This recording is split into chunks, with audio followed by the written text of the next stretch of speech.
The entire building now realized that this disaster wouldn't end anytime soon. Still furious at Zhang Yi, Yuqing picked up her phone and called Cheng, complaining about how Zhang Yi had humiliated her just because he had food. Hearing her story, Chou Peng, already burning with anger, called Zhang Yi a menace to society. In his mind, Zhang Yi needed to be punished. Sensing Cheng's growing fury, Yuqing further fueled his rage, misleading him into thinking that robbing Zhang Yi's home was the only option. Not long after, the three of them stood in front of Zhang Yi's door, each hiding a kitchen knife in their hands as they knocked. Zhang Yi, watching everything through his surveillance cameras, immediately noticed their weapons and their ill intent. They called out, claiming to have medicine and offering to trade it for food. Annoyed by their blatant deception, Zhang Yi decided to act aggressively. He grabbed a hose, initially planning to spray them with water to drive them away. However, upon noticing the overflowing garbage bins nearby, a better idea came to him. With skills he couldn't quite explain, Zhang Yi redirected the hose, spraying filthy water and waste all over them. The result was a disgusting mess, covering their bodies and the surrounding area. Smirking, Zhang Yi told them that this was the food they deserved before slamming his door shut. Unbothered by their screams of rage, he simply went to bed. That night, a loud gunshot woke Zhang Yi from his sleep. Even though he had anticipated that the law of the jungle would soon take over, the sudden sound still startled him. Quickly, he checked his surveillance feed on his tablet. On the screen, he saw Chen Zhang and his men raiding homes, stealing supplies from the remaining residents. It was as if history was repeating itself, just like in his previous life. Adding insult to injury, Chen Zhang posted pictures of his crimes in the building's group chat, declaring himself the new ruler of the apartment complex. Zhang Yi continued to monitor the situation as a new group chat formed among the residents. People began discussing how to retaliate against Chen Zhang. One particular message caught Zhang Yi's attention. It was from Pa Manu, a veteran soldier. He wasn't just talking. He was offering to lead a counterattack against Chen Zhang. The proposal gained support from several residents. Pa Manu suggested recruiting young volunteers to maintain security and preparing weapons for defense. However, a woman in the group sent a voice message, reminding everyone that Tian Lin had stolen from them before. She questioned whether they could really trust Pa Manu. Zhang Yi, casually eating while watching the chaos unfold, observed how Chen Zhang continued moving from house to house, looting more supplies. If Chen Zhang was left unchecked, anyone who dared oppose him would end up with a bullet to the head. That was unfair to everyone in the building. The next morning, one of the residents who had previously refused to support Pa Manu found himself targeted. Terrified, he sent a desperate message to the group chat. Chen Zhang's men were forcing open his door, and he knew he was next. Moments later, he was dragged out of his home, and his fate was sealed. Meanwhile, Yuqing and her friends grew anxious. They realized they might be next on the list. Desperate to secure their own safety, they hatched a plan, to gather people and storm Zhang Yi's apartment. Their goal was simple: take control of his supplies before it was too late. Zhang Yi was added to a new group chat, where the other residents tried to inform him of their plans. However, he ignored them entirely. He saw no reason to join their efforts. Without hesitation, Zhang Yi exited the group chat, leaving Yuqing and the others stunned. They couldn't believe how the man they once saw as a loser had, in just 3 months, become so firm and independent. Confused and frustrated, they began discussing how to break into Zhang Yi's home and steal his supplies. One man, wearing glasses, suggested forcing the door open. He had a friend who could crack digital locks. They all agreed to the plan and even prepared umbrellas to protect themselves from any surprise attacks like last time. Meanwhile, Zhang Yi, watching their every move through his surveillance cameras, activated his apartment's high-voltage defense system. As the lock expert attempted to crack the door code, he suddenly realized that the security system was far more advanced than expected. Before he could react, a high-voltage electric shock surged through his body, killing him instantly. The man with glasses pointed at the door, furious, cursing Zhang Yi and calling him a monster. He shouted for Zhang Yi to come out. Inside, Zhang Yi calmly picked up his bow and aimed at a hidden opening in his reinforced door. In an instant, an arrow shot out, piercing the glasses-wearing man's left arm, making him scream in pain. 2 others who rushed to help him were also struck by arrows. Seeing the brutal turn of events, Yuqing and the remaining group members panicked and fled back to their homes in terror. Upon returning home, the 3 men wounded by arrows lay on the floor, groaning in pain. Amid the chaos, one of the girls in the group slapped Yuqing across the face, blaming her for what had happened. She accused Yuqing of not warning them that Zhang Yi had weapons. Yuqing defended herself, insisting that she had no idea. After all, Zhang Yi had only sprayed them with water and garbage before. Meanwhile, Cheng, as always, took Yuqing's side. However, the man with glasses, still writhing in pain, reminded them of the most pressing issue, treating their wounds. They quickly contacted Dr. Yokier, who arrived to assess their condition. Upon examining their deep injuries, Dr. Yokier was shocked. He explained that without proper medical equipment, their chances of survival were no more than 20%. To make matters worse, the arrows Zhang Yi had used were rusted, increasing the risk of deadly infections. Without antibiotics, they would likely die. The girl, who was a relative of one of the wounded men, broke down in tears upon hearing the grim prognosis. She lashed out, blaming Zhang Yi and calling him cruel for deliberately setting them up. At that moment, Dr. Yokier was still unaware of who Zhang Yi really was. After warning them about the urgent need for medication, he advised them to remove the arrows immediately, otherwise, their condition would deteriorate even further. The man with glasses, now panicked, screamed for Zhang Yi to provide the medicine they needed to survive. Meanwhile, Yuqing began to realize just how much Zhang Yi had changed. She recalled how he had been stockpiling supplies in his home for the past few months. In her mind, they had only failed in their attempt to rob him and ended up wounded instead. Now, she placed all the blame on Zhang Yi. In the corner of the room, Dr. Yokier listened to their conversation, feeling that they were simply facing the consequences of their own actions. One of the girls, still furious, urged Yuqing to convince Zhang Yi to hand over the medicine. Even Cheng, who usually defended Yuqing, agreed that without medicine, they would all die. Finally, they decided to call Zhang Yi. The phone rang, and when he picked up, Yuqing immediately began crying. She pleaded with him, explaining that the injured men were on the verge of death, hoping he would show mercy. But Zhang Yi's voice was cold. He asked, "Why should I help them?" Hearing that, the wounded man's sister took the phone and angrily declared that it was Zhang Yi's responsibility. After all, he was the one who had shot them with rusted arrows. Zhang Yi responded, his voice as indifferent as ever. "I used those arrows on purpose, to make them suffer." Then, he added, "I won't help you. But Yuqing, you can come and stay with me." Yuqing's eyes widened in shock. Without hesitation, she grabbed the phone and, in a trembling voice, declared, "I belong to you now. You can do whatever you want with me." Yuqing's friends begged Zhang Yi to take them in as well, but he refused. He only wanted Yuqing. He also ordered her to keep her distance from the others. Yuqing was ready to leave, but one of her friends grabbed her arm, trying to stop her. Frustrated, she shoved them away harshly. This led to one of the women slapping her across the face, calling her a shameless woman. Fury burned in Yuqing's eyes. She turned to Chang Peng, pleading for his support, hoping he would help her escape this situation. But when she softly admitted that she chose Zhang Yi over him, Chang Peng's expression turned hollow. As she tried to leave again, her friend stopped her, reminding her that everything happening now was a direct result of her actions. She had no right to live happily on her own. Dr. Yokier warned them once more that without medicine, their fate was already sealed, then turned and left. The man with glasses, still in pain, proposed an idea. Instead of begging Zhang Yi, they could spread the word about his food supply and rally the other tenants to storm his home. With enough people, they could overpower him and take what they needed. Yuqing immediately rejected the plan. If Zhang Yi was attacked, her chances with him would be ruined.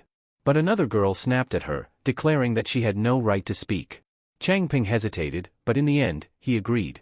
They quickly posted Zhang Yi's photos and videos in the building's group chat, urging the tenants to rise up against his selfishness.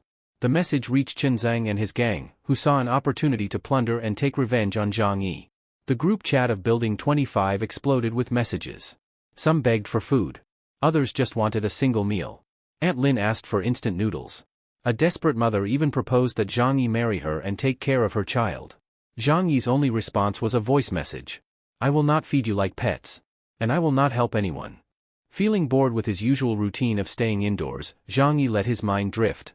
He imagined himself riding through the snow on his personal snowmobile, enjoying the scenery.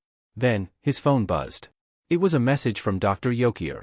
The doctor informed him that their medical supplies and food were running out. He asked if Zhang Yi was willing to negotiate. Zhang Yi recalled how Dr. Yokier had died in his previous life, killed because of his kindness. But he also knew that the smarter someone was, the more dangerous they could be. So, Zhang Yi replied with a counteroffer. He would provide food and medicine. But in exchange, Dr. Yokier had to supply him with information. Zhang Yi wanted him to be his spy, to inform him of the tenants' plans. Otherwise, the doctor could join them and suffer the same fate. Dr. Yokier fell silent, contemplating whether this was the right decision. Zhang Yi gave him one last instruction. "Come back with useful information. That's your payment." After careful thought, Dr. Yokier agreed. Not long after, the man with glasses sent one final threat. Give us food, or face the consequences. Zhang Yi responded casually. Oh, I just ran out. This only enraged them further. They immediately began planning how to steal everything Zhang Yi had. Later, both Dr. Yokier and Uncle Yu warned Zhang Yi of the attack, confirming that the doctor had truly sided with him. Zhang Yi prepared his defenses and reminded Dr. Yokier to stay away from the mob. At exactly 2:30 a.m., a group of armed tenants stormed Zhang Yi's home, trying to break down his door. Watching from his surveillance cameras, Zhang Yi activated his high-voltage defense system. Sparks flashed. The people near the door were electrocuted and collapsed, unconscious. Those who survived tried to retreat, but Chen Zhang and his men blocked their path. Keep breaking down the door, or die. The man with glasses rallied the tenants. Zhang Yi killed our neighbors. We must kill him. Inside his house, there's warmth and food waiting for us. Their determination reignited. With a massive wooden beam, they smashed against Zhang Yi's door. Inside, Zhang Yi took a sip of wine and played a fast-tempo song over his sound system, as if setting the rhythm of their struggle. After 20 minutes of relentless effort, they barely scratched the surface. They hadn't realized, Zhang Yi's door was reinforced steel, nearly as strong as a vault. It was almost impossible to break. Just as one man stepped closer to the door, Zhang Yi took aim with his bow. The arrow flew. It pierced through the man's throat. The others screamed in horror, stumbling back. Despite his advanced technology, Zhang Yi saw this as nothing more than self-defense. The remaining tenants had no choice but to retreat. But the man with glasses, still alive, began devising a new plan. The tenants soon realized something crucial. While Zhang Yi's door was impenetrable, the walls were only made of concrete. Shifting their attack, they began hammering at the side wall. Cracks started to form. However, as they examined the wall more closely, they were shocked to discover a layer of steel hidden beneath the concrete.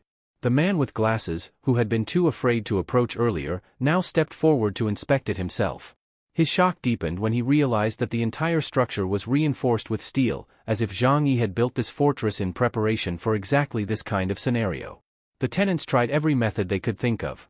Some even checked the apartments above and below Zhang Yi's unit, but the steel reinforcement extended throughout. Hopelessness spread among them.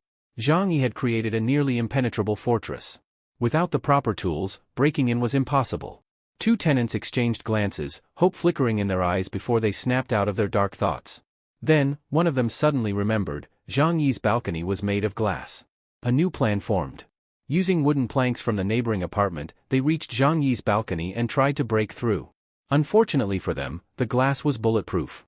Even a small explosion failed to shatter it. Their hope crumbled as they realized their efforts were in vain. Inside, Zhang Yi remained calm, watching their futile struggle. Then, almost amused, he decided to help them. He tossed a few Molotov cocktails through the cracks in the wall. The flaming bottles dropped from the ceiling of the balcony, shattering on impact. Fire erupted instantly, engulfing the tenants who had gathered there. Screams filled the night. Terror and panic spread among them. One man leaped off the balcony to escape the flames, while others endured the unbearable heat as it spread.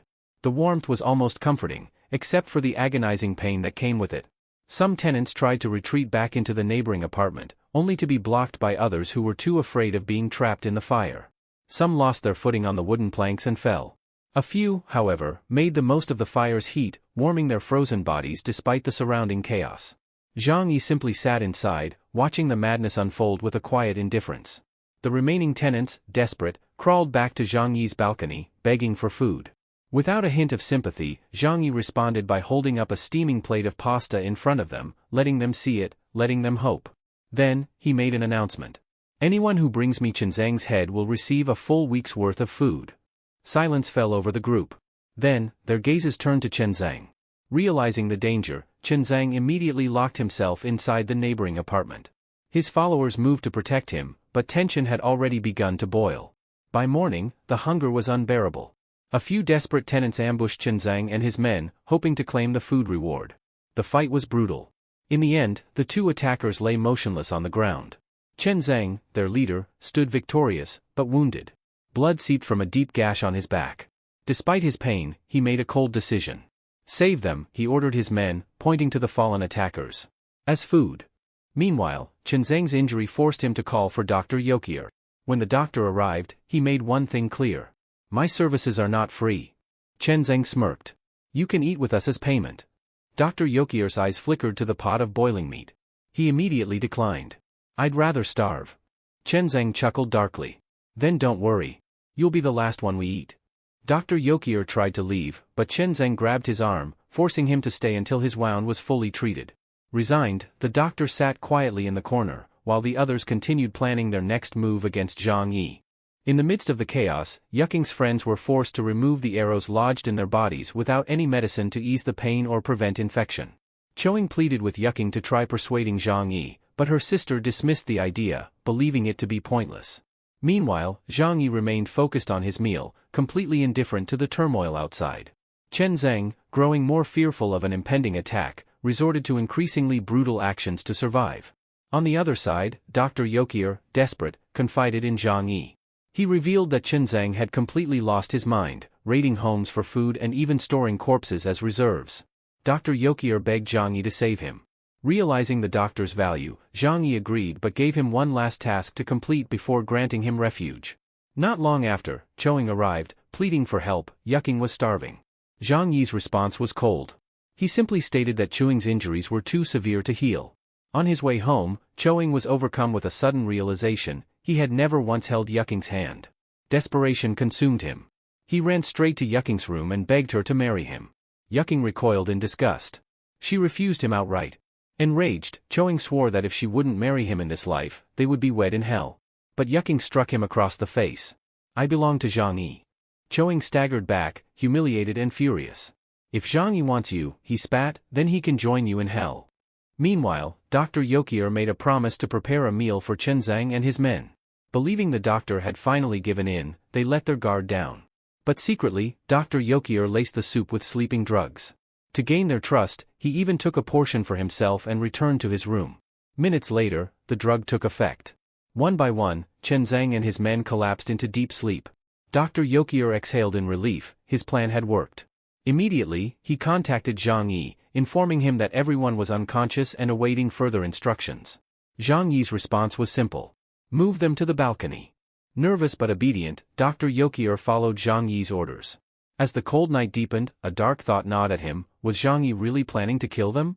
His silent question was soon answered. Zhang Yi tossed him a rope. Without a word, Dr. Yokier tied up Chen Zhang and his men, securing them to the balcony railing. As he worked, he muttered, "At least you're helping me." But Zhang Yi only smirked. "I'm testing you." Dr. Yokier hesitated. Then, he picked up Chen Zhang's gun. Under Zhang Yi's watchful eyes, he removed the bullets and tossed the empty weapon over. Once satisfied, Zhang Yi stepped back inside.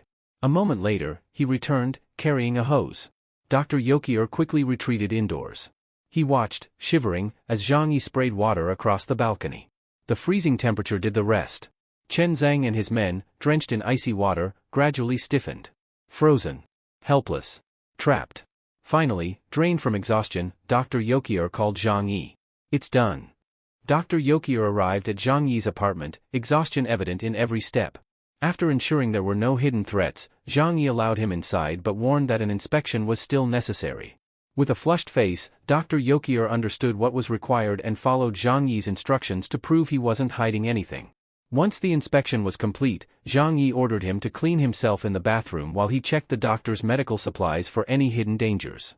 After his shower, Dr. Yokier put on the pajamas Zhang Yi had provided and sat quietly. Zhang Yi stated that he could stay because of his skills, but he had to follow the rules, or face the consequences. He added that joining him was the best decision, and to build trust, he decided to reveal his greatest secret. Zhang Yi explained that Dr. Yokier would find no visible food supplies in his home. Every last bit was hidden carefully inside a dimensional storage space. If Dr. Yokier ever betrayed him, the supplies would disappear, leaving him to starve. With that understanding, Dr. Yokier gratefully accepted the meal Zhang Yi offered. Once he was full, Zhang Yi assigned him the task of handling household chores.